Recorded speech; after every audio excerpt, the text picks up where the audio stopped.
Hi there, this is JJB, and it had occurred to me that I had never explained exactly where that had come from, JJB. Well, it comes from Johnny Joybringer. Now, I've used that as a login in various places and various games and so on, and I wanted to kind of explain that. That is my third character from City of Villains. Now, I had originally gotten City of Heroes, City of Villains from Walmart. I was in a Walmart, which I'm not always in a Walmart. And I'm also rarely in a Walmart. And so I'm living out there in Florida somewhere, and I go into a Walmart, and there it is on the stand, City of Villains. Red box, big letters, pick it up. Now, I had known about it for a while. A friend of mine had been pressuring me into getting the game and said it was great. I thought, well, video games, I'm not really into them. I got a lot on my plate, and I picked it up anyways. And I thought, well, it's going to be difficult because I mainly use Linux and it's a Windows game, but I made it work.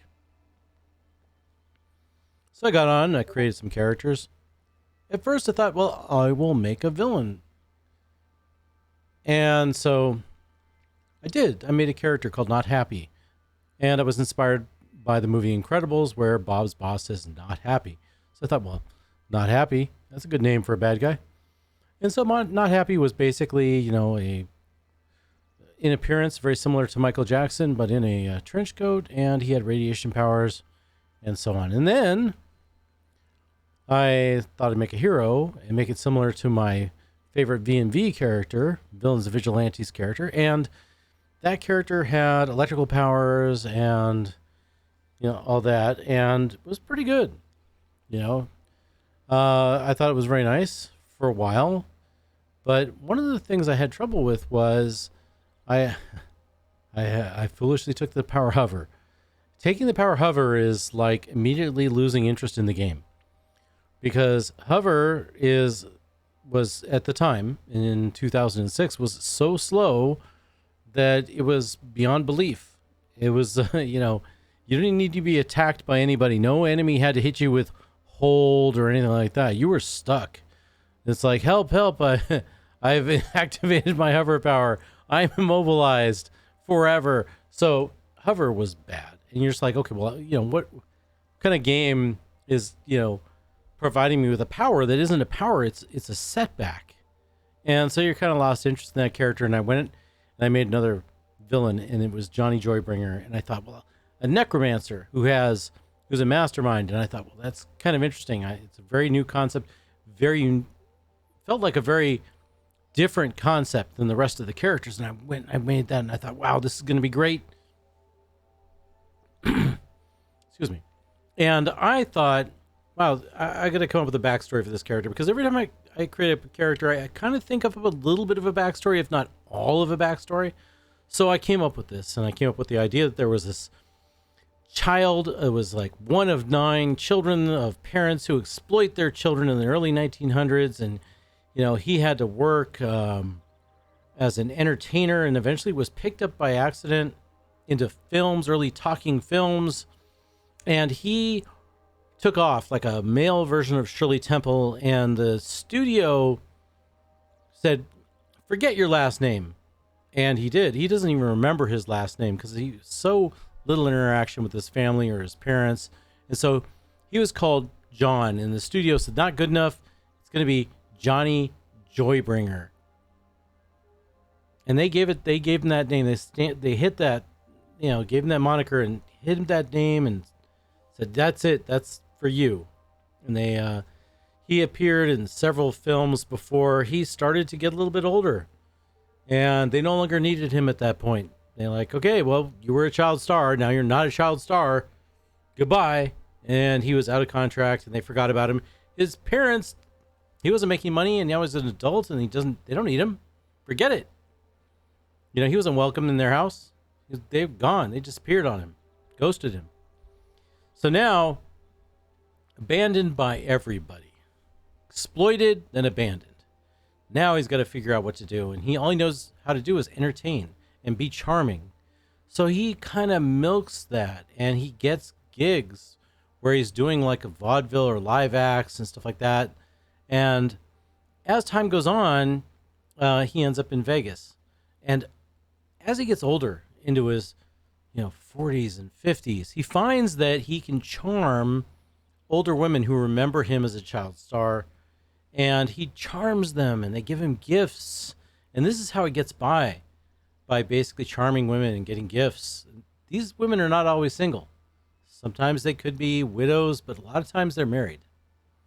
And he ends up doing this one too many times. He's 72 years old. He's in Vegas. He's still doing acts.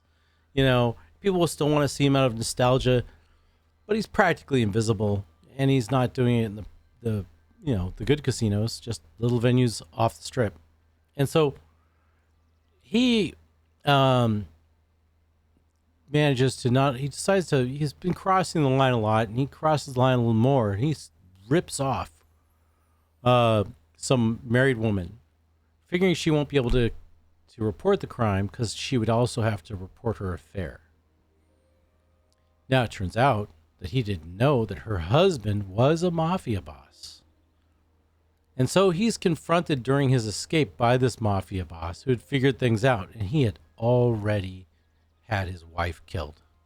He and his enforcers are confronting him as he's trying to escape. And they got him down, and he dies.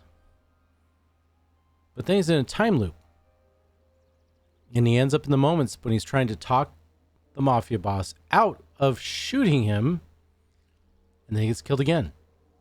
And again, and again, and again, and again, and again, and again, and again. Each time, though, he's able to resist succumbing to death. And eventually, he resists it altogether. And he manages to finally, instead of being the person who's been pushed around, bullied around, used, he is able to take on, the sort of quote-unquote alpha male type, and goes after the mafia boss and his lieutenants, and he's able to kill them.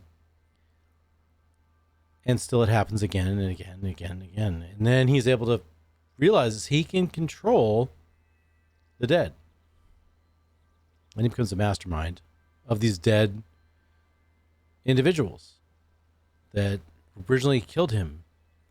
And so he appears physically, outwardly, like how someone of his age would envision a superpowered zombie. And that's what you see right there. Vaguely Egyptian. Now the goggles. The goggles are there to sort of keep him from being noticed too easily, because a lot of energy leaks out through his eyes, because he has a lot of, either pent up frustration or magical power. It's hard to tell which is which. Now, he also envisions himself as what he would have been as a successful young adult star had he ever made the transition in film. And so he can assume the appearances of what he thinks he would have looked like. And so that's the character Johnny Joybringer. I don't know why I come up with a backstory to a video game character. It's probably totally unnecessary. But anyways, that's JJB. And when I was when the game ended and I moved over to a different game platforms, I'm like thinking, oh, okay, I got to come up with a login that I'm going to remember. So I came up with JJB. And when I was playing on one game platform, someone's like, oh, it's JJ the B. And so I thought that was hilarious. And I may come up with a bee with a sort of zombie head, but I haven't done that yet. He also kind of envisions himself as powerful and sort of debonair older man like this, which I thought was a hilarious look. I especially love the little tin crown, And eventually I went rogue with the character, because going rogue meant you had more access to maps. You got both the red side maps and the blue side maps, and that was very cool. In any case, that is it. I got the character up to 50th and into the incarnate realm, and never really got the full gambit of the incarnate powers back in the day. And I currently have this character here, which I've gotten up to 36th level, and I hope to get further. So that's the reason for JJB, okay? And that's it. I don't think I have much more to add. If you saw the costume, by the way, there's one costume. One of these things doesn't belong. This was like some random one that just came up. I didn't make that. I have no idea how that got there. The game did that originally. So you take care, and that's the story behind JJB.